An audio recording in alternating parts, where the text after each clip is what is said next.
வணக்கம் மக்களே. நீ இங்கே வந்ததுக்கு நான் ஒரு முக்கியமான காரணம் இருக்குது. சின்ன வயசில் நம்ம வீட்டில் எதுவும் யாரும் என்ன சொன்னாலும் நம்ம சொல்கிறது கேட்க மாட்டேன். நீ என்ன பண்ணுறேன்னு கேட்க மாட்டேன். உங்கள் காலேஜில் என்ன நடந்ததுன்னு கேட்க மாட்டேன்.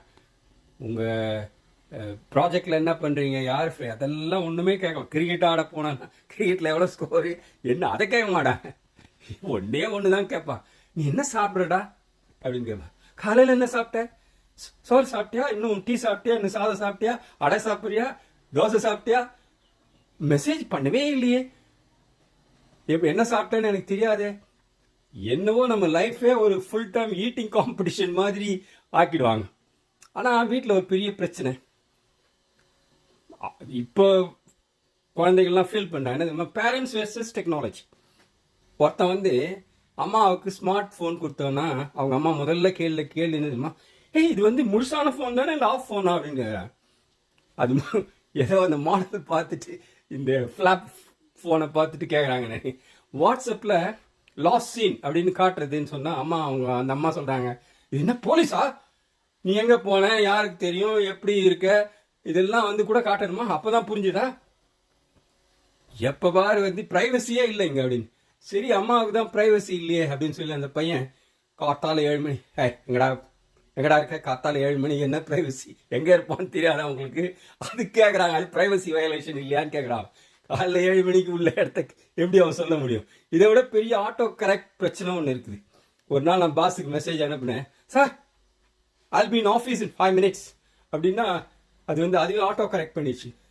I'll be in your office in 5 minutes அப்படின்னு. மனிஸ்னா ஒரு பொம்மை வச்சு அதில் என்னெல்லாமோ வரையலான்னா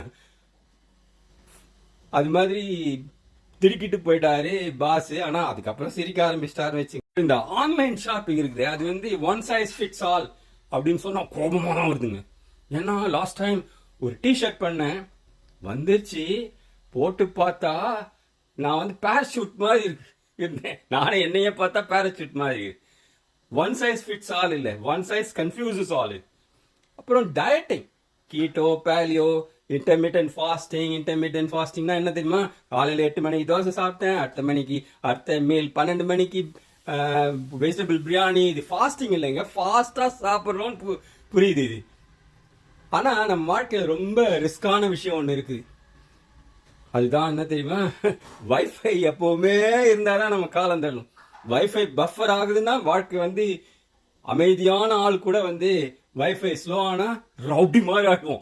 என்னாச்சு வைஃபையா அப்படின்னு அப்படியே அவங்க அதுக்கு முன்னாடி தான் மெடிடேஷன் ப்ராக்டிஸ் பண்ணி தான் டிவியில் பார்த்துட்டு யூடியூப் வீடியோ பஃபர் ஆனா உலகத்தையே என்ன மட்டும்தான் விட்டு கொடுத்துட்டாங்களா அப்படின்னு தோணும்.